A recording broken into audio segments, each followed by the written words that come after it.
Cleveland with 11, Price with 10. As well as anybody in the league.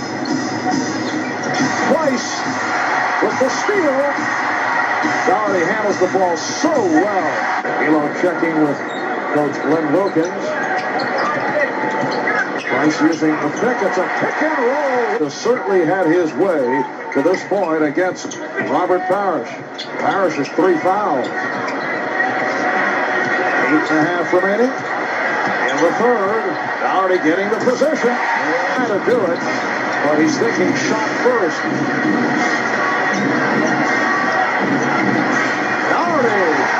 That's fine. Not being Ron Harper as far as scoring, but give him enough there and make up for it in other areas.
What's going on, ladies and gentlemen, and welcome to a brand new episode of Go School Retro NBA, episode 28, where I'll be here to talk about one of the best underrated centers ever of all time through the college ranks and in the NBA ranks.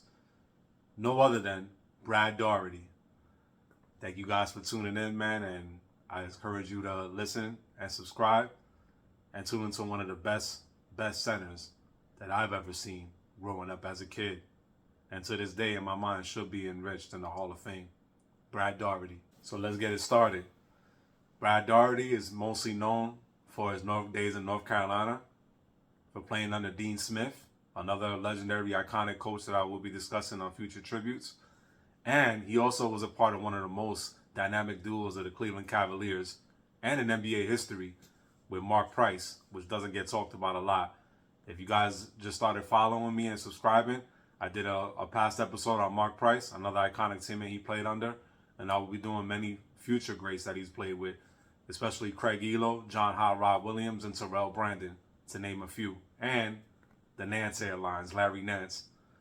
So he was a part of so many iconic teams, man, especially with the Cleveland Cavaliers, where they went on a lot of battles, especially in the playoffs going up against Michael Jordan, which they landed on the shot, unfortunately, on the wrong side of losing.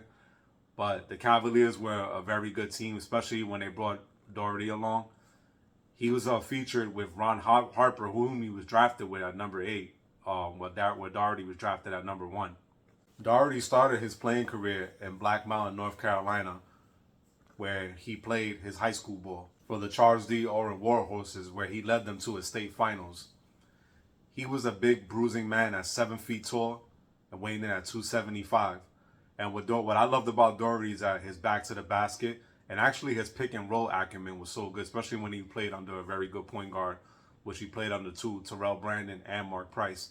Him and Mark Price had a really good pick and pop going where he had a little mid-range, but also he was a very traditional big with a back to the basket game where he would do spin moves in the paint, turnover shots, and I mean, you name it, he did it, man. One thing I loved about Brad Daugherty is that he was a very versatile big and actually could dribble the ball for a guy his height, which I was very impressed with as a young kid watching the game and still watching his highlights to this day. While playing under legendary coach Dean Smith at the University of North Carolina, he is still regarded as one of the best big men to ever play the game at the college level, especially in North Carolina University. And get this, he was a man before his time. Daugherty would enter his freshman year at the University of North Carolina at the tender age of 16. Daugherty would go on to be an all-ACC first-team selection 2 times. It goes to show you all the hard work he put in at a young age and how phenomenal and how great of a player he was and put in the league on notice before he entered the draft and would eventually be the #1 pick by the Cleveland Cavaliers. And get this, in 2002, Daugherty was named into the ACC 50th anniversary team, as well as being inducted into the North Carolina Sports Hall of Fame. And in his senior season in North Carolina, he averaged more than 20 points per game. While he was originally drafted #1 by the Cleveland Cavaliers, the draft wouldn't take place without a trade. The Cavaliers traded Roy Hinson in cash considerations to the Philadelphia 76ers for the big man because they saw what he could do and they know he would make an impact on this team. He was also drafted #8 alongside another great point guard in Ron Harper out of Miami, Ohio. And get this, they also made another trade for another legendary point guard who I discussed in the past episode, which you can see on YouTube and on Spotify, Mark Price. They traded a 21st second round pick while obtaining the rights to Mark Price. And get this, Harper, Price, Daugherty, and another rookie who was great in his own word, John Hot Rod Williams, would all be selected to the All-Rookie team in 1986 and 1987. So it goes to show you how they hit on the draft with all these picks and all these young studs, because the Cavaliers were a problem to be reckoned with in the coming years because they were able to put together a very well put together young team. Daugherty will go on to average 19 points and 10 boards per game during 8 seasons with the Cleveland Cavaliers, because he was a bruiser on the boards, but he could also get buckets down there in the paint. That's where he did most of his damage. Daugherty retired as the all-time leading scorer in Cavs history with 10,389 points, and as a rebounder with 5,227 rebounds. This goes to show you all the hard work that Mr. Daugherty put into the game to break all those records, especially at those amount of points and rebounds, which was indicative of how great he was at this game of basketball. 2008, one of the other top 5 all-time greats, LeBron James, broke his record on March 21st, 2008 against the Toronto Raptors, which would end Brad Daugherty being the leader of all-time scoring points in Cavalier history. Also on December 9th, 2008, another great big man for the Cleveland Cavaliers, Arjunas Ilgauskas, broke his all-time rebounding record. Daugherty will be a part of many great Cavalier teams where he played in 41 postseason games, and he actually led them to an Eastern Conference Finals in 1992. He averaged 18.7 points per game and 11.7 rebounds per game. The Cavs will lose to the greatest player of all time, Michael Jordan's 4-2 in that series, unfortunately. And let me tell you something, that was a war, man, because the Bulls had a very, very good team as well, young and up and coming. And while the Cleveland Cavaliers had a lot of firepower, listen, man, the Bulls had the greatest of all time, Michael Jordan, and it was too much to overcome at the end of the day. Daugherty was also a part of history where the Cavs team that lost a series against the Bulls, where the series was tied 2-2 and it was titled The Shot, which everybody knows now, is when they inbounded that ball at the top of the key, Michael Jordan hits that buzzer-beating shot against the Cavs, breaking the hearts of Cleveland Cavalier fans and the team that had gone so far and so hard and tried to make a run in the East again. But the Bulls would actually win that series too.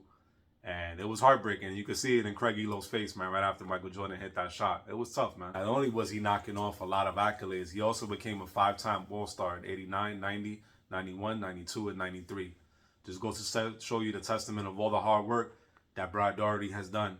Because to me, man, I think he should also be in the Hall of Fame.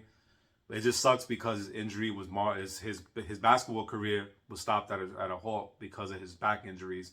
But I think if he had a longer career, I think definitely he would already be in the Hall of Fame right now. I actually still think he should be in the Hall of Fame, but I think the NBA needs to actually consider and, at least put him up there because he's one of the most underrated all-time bigs, man, ever. The 1999-2000 season, the Cavaliers celebrated their 30th anniversary while adding Brad Daugherty to the all-time Cavalier list, just knocking down accolade after accolade because of the great ball player that he was. But due to lingering back issues, as I stated before, at the age of 28, his career was cut short, unfortunately. And after the 93-94 season, he would not play another NBA game. But he was also featured in the movie Eddie, which featured his teammates Terrell Brandon, Bobby Fields, and John Hot Rod Williams. It was also directed by Whoopi Goldberg, who was an iconic movie director and actress. After 2 years of not playing basketball, following the 1995-96 season, Daugherty decided to call it quits with his NBA iconic career. On March 1st, 1997, his iconic number 43 was retired by the Cleveland Cavaliers. He picked the number 43 because of his love and admiration for NASCAR legend Richard Petty. He would finish his NBA career with 19 points per game, 9 rebounds, and 3 assists. He would finish his playoff stats with numbers of 19 points per game, 10 rebounds, and 3 assists. Following his NBA career, he would go into business ventures with commercial real estate, car dealerships, and waste management. He's currently a college basketball analyst and an analysis for NASCAR on NBC as well.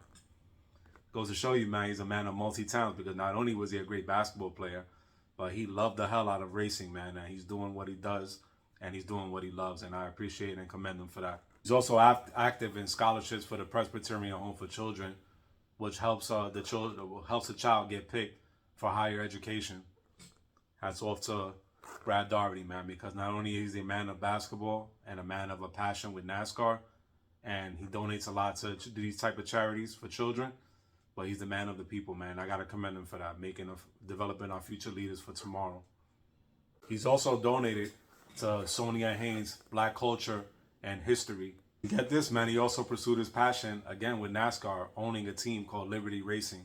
Drivers Kenny Irving and Kevin Harvick. Get this, he actually notched another accolade in another sport, in NASCAR, where he became the first black principal owner to win a Daytona 500. Hats off to Brad, man, because not only is he a great basketball player, but he actually reached another accolade in his passion, NASCAR. And I commend him for that, man. He's just a man of many talents. On July 28, 2020, he became the color analysis for NASCAR on NBC. On August 20th, 2020, he represented the Cleveland Cavaliers in the NBA draft lottery. Daugherty is a part of the Cavaliers broadcast team while still maintaining his NASCAR ownerships. He's doing a lot of things, man. So big ups to Brad Daugherty. And let's get that man in the Hall of Fame, NBA. Let's get it done, because I think he's so underrated. So underrated, alongside with the dynamic duo of Mark Price and him. One of the most underrated duos of all time, in my opinion, and many others. So this is going to conclude episode 28, Brad Daugherty, a.k.a. Hooch. One of the best big men to ever grace the hardwood. Thank you for tuning in. Subscribe if you haven't already. Share it with your friends that love all this nostalgic history of the NBA. And be sure to follow me for future episodes. Thank you all for tuning in. I appreciate all of my loyal followers and even the new ones. Thank you. One love.